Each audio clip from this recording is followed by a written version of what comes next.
owned as residential lofts for young artists, some of whom had taken to wearing corsets as a proto-feminist throwback. But before the first struggling MFA filmmaker could sign her lease and get her boxes out of storage, the entire art world decided to drag its sagging ass uptown, creating a neighborhood mini-boom. This took place in the early 1990s. Keith Haring was dead. The East Village was dead. Soho was dead. Everyone had AIDS or AIDS ribbons. Everyone needed a change. Chelsea fit.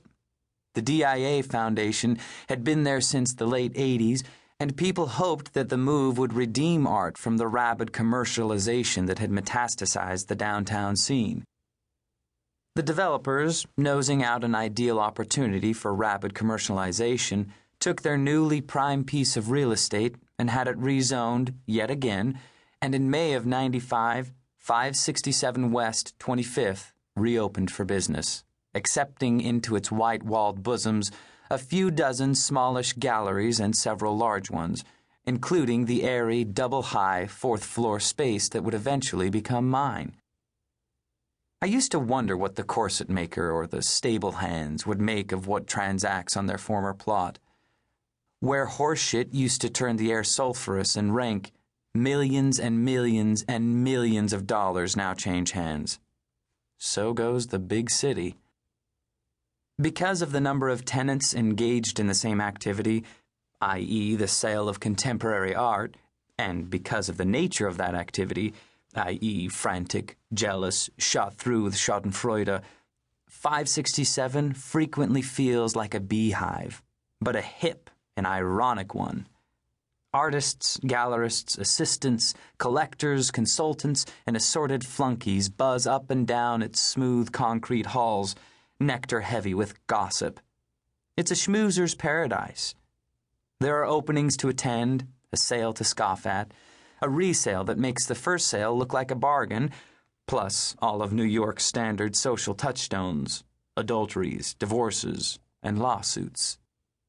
Marilyn refers to the building as the high school, for her, a term of endearment. Marilyn was homecoming queen, after all. There's no lobby, as such. 3 concrete steps lead to a steel gate, opened by a numerical keypad, which has about as much thief-stopping power as a twist tie, or perhaps a banana peel on the floor. Everyone relevant knows the code.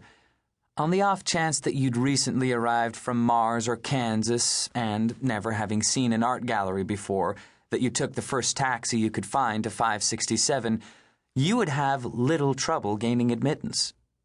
You could wait for an intern to come tottering in, balancing 4 cups of coffee, all prepared with extreme precision, 1 for herself and 3 for her employer.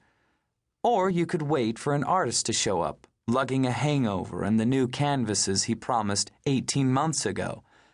Or for a gallerist himself, someone like me, getting out of a cab on a cold and windless January Monday, phone pinned between head and shoulder, negotiating with a private party in London, fingers going numb as I count off the fare, filled with the sourceless and dreadful certainty that today was going to be one hell of a day.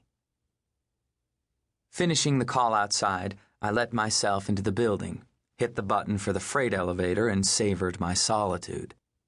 I tended to show up around 9, earlier than most of my colleagues and a full hour before my assistants. Once work began, I was never alone. Talking to people is my strong suit and the reason I've been successful. For the same reason, I treasured those few minutes to myself. The elevator arrived, and Vidal pulled open the screeching accordion gate. As we exchanged greetings, my phone went off again. The caller ID read Christiana Halbjorstendottir, confirming my hell-of-a-day premonition.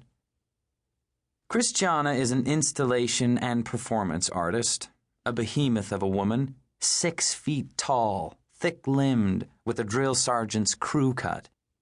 She manages to be somehow dainty and enormously heavy-footed, like a bull in a china shop, except that the bull is wearing a tutu. Born in Iceland, raised all over the place, that's her provenance as well as her art.